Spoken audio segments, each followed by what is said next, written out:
नमस्कार। चलिए राजनीतिक शोर शराबे को थोड़ा किनारे रखते हैं। आज के इस एक्सप्लेनर में हम बिल्कुल निष्पक्ष होकर और एक विश्लेषक के नजरिए से ये डिकोड करेंगे कि आखिर इस वक्त पेट्रोल और डीजल की कीमतें लगातार ऊपर क्यों जा रही हैं।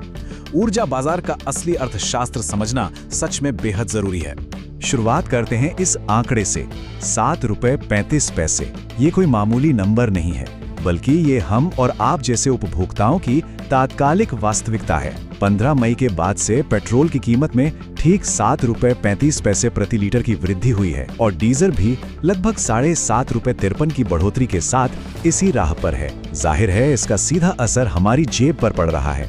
तो आज के इस एक्सप्लेनर में हम इस पूरे मुद्दे की परतें खोलेंगे।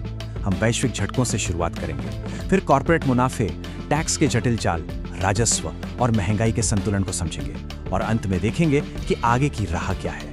चलिए सबसे पहले बात करते हैं वैश्विक झटकों और सप्लाई चेन के टूटने की, क्योंकि इस पूरी कहानी की शुरुआत यहीं से होती है। जब हॉर्मुज जलडमरू मध्य यानी स्ट्रेट ऑफ हॉर्मुज ब्लॉक हुआ तो सप्लाई चेन इस कदर चरमराई कि कच्चा तेल $110 प्रति बैरल के पार चला गया। लेकिन यहाँ ध्यान देने वाली बात बफर इफेक्ट है। देखिए, पश्चिमी देशों में इसका असर तुरंत दिखा। 28 फरवरी की घटना के बाद अमेरिका में 2 मार्च को ही दाम बढ़ गए, जबकि भारत में कीमतों का ये असर पेट्रोल पंप तक पहुंचने से पहले पूरे 75 दिनों तक रुका रहा। अब जरा इसे वैश्विक नजरिए से देखिए। आपको जानकर हैरानी होगी कि अमेरिका में कीमतों में सीधा 50% का भारी उछाल आया। फ्रांस और जर्मनी में भी कीमतें तेजी से बढ़ी। इसकी तुलना में भारत में पेट्रोल और डीजल में हुई 7.7% से 8.6% की वृद्धि वास्तव में काफी सीमित है।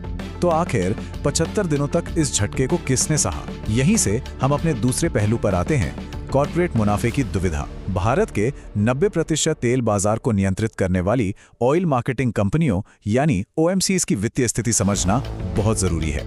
अगर आप इस चार्ट को देखें तो इन कंपनियों का मुनाफा एक रोलर कोस्टर की तरह है। पिछले 3 वित्तीय वर्षों में भारी उतार चढ़ाव देखा गया है। 2026 की शुरुआत के लिए 19,470 करोड़ रुपए का भारी मुनाफा जरूर दर्ज हुआ, लेकिन ऊर्जा बाजार इतना अस्थिर है कि यह मुनाफा कभी भी गायब हो सकता है। और आज की जमीनी हकीकत तो और भी ज्यादा चौंकाने वाली है। विशेषज्ञों का अनुमान है कि फिलहाल इन OMCs को हर दिन लगभग 400 से 500 करोड़ रुपए का भारी नुकसान हो रहा है, जिसे अंडर रिकवरी कहते हैं। ये रोजाना का घाटा उनके पहले के सारे मुनाफों को तेजी से निगल रहा है।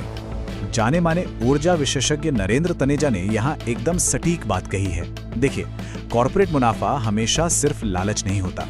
इस निष्ठुर अंतरराष्ट्रीय बाजार में अगर हमारी कंपनियों की बैलेंस शीट मजबूत नहीं होगी तो वे तेल कैसे खरीदेंगी?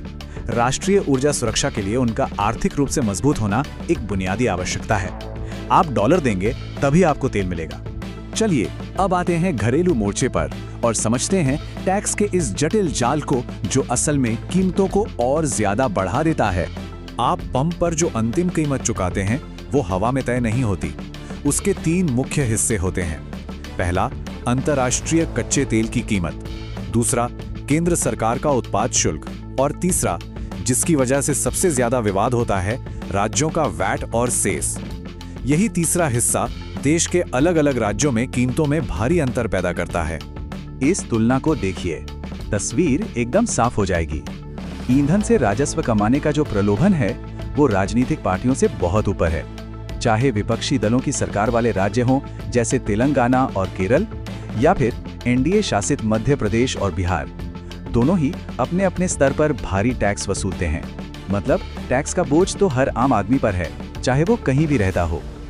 और यहीं से शुरू होती है केंद्र सरकार के लिए एक नाजुक चुनौती, राजस्व कमाने और जनता को बढ़ती महंगाई से बचाने के बीच एक सही संतुलन खोजने की।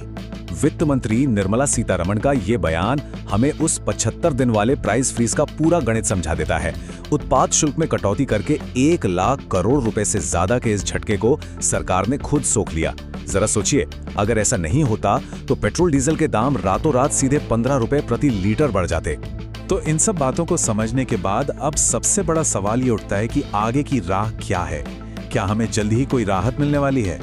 यहाँ ब्यूरोक्रेसी की उम्मीदों और बाजार की सच्चाई के बीच एक बहुत बड़ा फासला है। सरकारी अनुमान काफी आशावादी है कि अगर युद्ध आज रुक जाए तो 4 से 5 दिनों में स्थिति सामान्य हो जाएगी। लेकिन बाजार की कठोर सच्चाई ये है कि सप्लाई चेन के बैकलॉग को क्लियर होने में कम से कम 4 से 5 महीने का लंबा वक्त लगेगा। इसका मतलब है कि पंप पर कीमतें कम होने में अभी काफी समय लग सकता है। इसके अलावा एक और बात है जिस पर विपक्ष अक्सर जोर देता है और वो काफी हद तक सही भी है। मौजूदा भू राजनीतिक दबावों और अंतर्राष्ट्रीय प्रतिबंधों के कारण हम सस्ता ईरानी या रूसी तेल नहीं ले पा रहे हैं। नतीजा, हमें महंगे स्रोतों से तेल खरीदना पड़ रहा है और उसका पूरा आर्थिक बोझ सीधे मिडिल क्लास की जेब पर आ रहा है। तो हम इस एक्सप्लेनर को एक अहम और सोचने वाले सवाल के साथ खत्म करते हैं। ऊर्जा अर्थशास्त्र का ये संतुलन बेहद नाजुक है। मान लीजिए कि कल सुबह ही सारी वैश्विक लड़ाइयां रुक जाएं, फिर भी सप्लाई चेन को पूरी तरह से पटरी पर आने में 4 से 5 महीने लगेंगे। तो सवाल ये है कि इन महीनों के दौरान हो रहे नुकसान की भरपाई आखिर कौन करेगा? ये कीमत असल में कौन चुकाएगा? इस पर जरूर विचार कीजिएगा।